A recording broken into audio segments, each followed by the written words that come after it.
जो हम देखते हैं, सुनते हैं, समझते हैं, क्या वो वास्तविक है?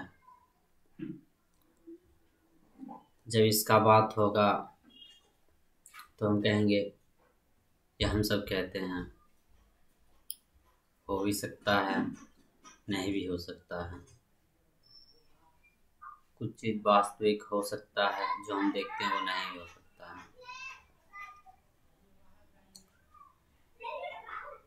ये मैटर नहीं करता है कि हम बाहर को वास्तविकता या कल्पना मानते हैं या नहीं मानते हैं।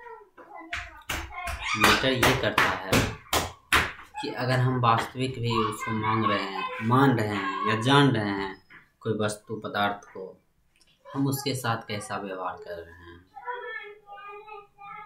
अगर ये दुनिया बाहर वास्तविक है तो हम उसके साथ कैसा व्यवहार कर रहे हैं, कैसा जी रहे हैं। यदि काल्पनिक है तो हम क्या कर रहे हैं? क्या हमारा केंद्र में भोग है? यदि भोग है तो हम वास्तविक बोले दुनिया को या काल्पनिक बोले, दोनों का कोई अर्थ नहीं रह जाता है। वास्तविकता और काल्पनिक दोनों झूठा हो जाता है, दोनों सिद्धांत झूठे हो जाते हैं। कहने वाला ने कहा, ये संसार जो हम देखते हैं वो हमारे द्वारा बनाया गया है। इसका कुछ अर्थ गलत भी निकाला जाता ही रहा है। यह है कि जो मिट्टी भूमि ये सब बनाए हैं, हम ही बनाए हैं। ये छूने वाला वस्तु नहीं है, हम कल्पना से इसको बनाए हैं। ये बहुत छोटी सी बात है, ये थोड़ा भी इसमें तथ्य नहीं है। सत्य की तो बात ही अलग है। हम प्रति पल कहाँ रहते हैं? हम एक विशाल सा दुनिया बनाते हैं कल्पना सा, फिर उसी में लिपटे रहते हैं। हम वास्तविकता नहीं देखना चाहते हैं। कहते हैं ज्यों ज्यों हम बड़ा होते हैं त्यों त्यों हम दुनिया को कल्पनाशील बना देते हैं। कल्पनाशील कहने का तात्पर्य है कि हम दुनिया को ये नहीं बोल देते तुम कल्पना को वृक्ष कल्पना से बना, नहीं, वृक्ष से हमारा जो संबंध है वो कल्पना से बन जाता है। हमारी मित्रता जो वृक्ष के साथ हो सकती थी या होती है वो कल्पनाशील हो जाती है, कल्पना से बंधे होते हैं। हमारे जो देखने का नजरिया होता है वो कल्पना से बंधा होता है। हम एक नींद में रहते हैं, सोया हुआ। अगर सूक्ष्म देखा जाए तो इसका वास्तविक अर्थ यही होगा कि हम कल्पनाओं में घुसे रहते हैं। हम प्रत्येक शब्द का, प्रत्येक एक्शन का एक कल्पना बना लेते हैं, फिर उसको उस कल्पना के साथ जोड़ दिए जाते हैं। फिर जो देखना है वो हम नहीं देख पाते हैं, जो सुनना है वो हम नहीं सुन पाते हैं। ऐसा हम क्यों करते हैं? इसका जो मूल है वो है अहंकार, स्वार्थ।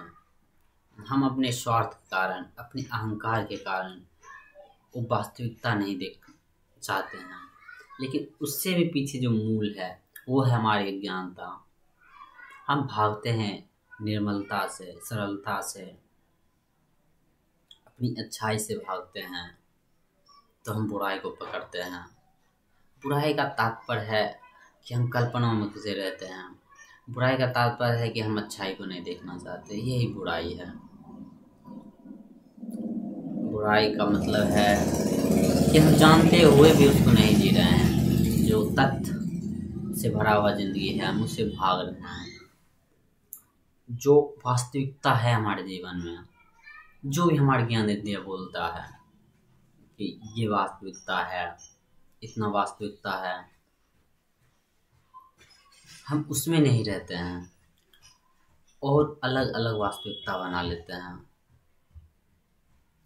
जो भी हम देखते हैं ज्ञान इंद्रियों द्वारा, सुनते हैं, समझते हैं, उस वास्तविकता को भी नहीं हम जानते हैं। हालांकि कहने वाले बोलते हैं कि जो वास्तविकता है, सत्य है, जानने वाले जो बोलते हैं, जो सत्य है वो हम अपनी ज्ञान इंद्रियों से नहीं जान सकते हैं। वो थोड़ी सी अलग बात हो सकती है, अगर माने तो, जाने तो, समझे तो उस बात को। परंतु जो हम देखते हैं ज्ञान इंद्रियों द्वारा, जो सुनते हैं ज्ञान इंद्रियों द्वारा, जो अनुभव करते हैं ज्ञान इंद्रियों द्वारा, हम उस अनुभव पर भी नहीं रहते हैं। हम एक अलग वास्तव कल्पनाशील दुनिया बनाते हैं, जो जीवन में बहुत ही खतरनाक मोड़ लेता है। एक डिजायर पैने क्रिएट करते हैं, एक बड़ी कामना बनाते हैं।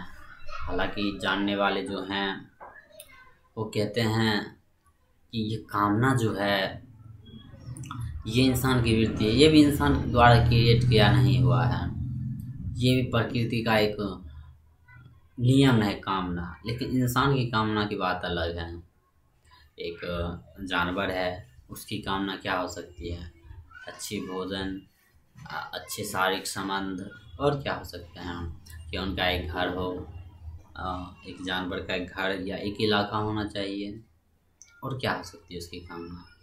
और कुछ कामना। लेकिन मनुष्य का जो कामना है वो बढ़ते जाता है, बढ़ते जाता है। वो थोड़ा सा विध्वंस वाला है। वो है कि मेरा भी पेट भरना चाहिए मनुष्य का, और दूसरा का पेट खाले भी रहना चाहिए। ऐसी ऐसी कामना है मनुष्य का। तो जो कामना होती है, जो हमें चाहिए, जो हम कभी कामना को हमें उकसा देता है सोशल मीडिया, या हमारे कल्चर भी उसी तरह है, जो हमारी संस्कृति है वो भी कामनाओं से आधारित है, कामनाओं पर निर्भर करती है। तो हम दौड़ते रहते हैं उसके पीछे पीछे। तो कोई भी हमें कामना को उघाड़ देता है। जो सोशल मीडिया है अभी, वो ज़्यादा ही अच्छा विट्टल रोल प्ले करता है, बहुत बड़ा ही। तो वो और ज़्यादा कामना को उघाड़ती है। हालांकि हमारे अंदर ही कामना है, लेकिन कामना को उघाड़ने के लिए चाहिए क्या? एक उम्र चाहिए, एक अवस्था चाहिए। जैसे एक 14, अभी तो 12 साल भी हो सकता है, 14 साल, उससे जो ऊपर होती है तो उसके पास जो हार्मोन होता है, सेक्स का हार्मोन जो होता है, जैसे बहुत प्रकार के अलग अलग नाम हैं, वो जब स्टार्टिंग होती है तो उसके जो सेक्स हार्मोन को वो इंक्रीज कर दिया जाता है, या एक्टिव कर दिया जाता है ज़्यादा स्पीड में। तो वो उसका जो मस्तिष्क है सोचना कम कर देता है। तो हम क्या करते हैं, जिस भी इंसान को मस्तिष्क कम करता है, मान लीजिए हम ही सबका कर रहा है, तो हम उसमें ये समझ नहीं पाते कि मेरे पास कौन सा कामना है, क्या चाहिए।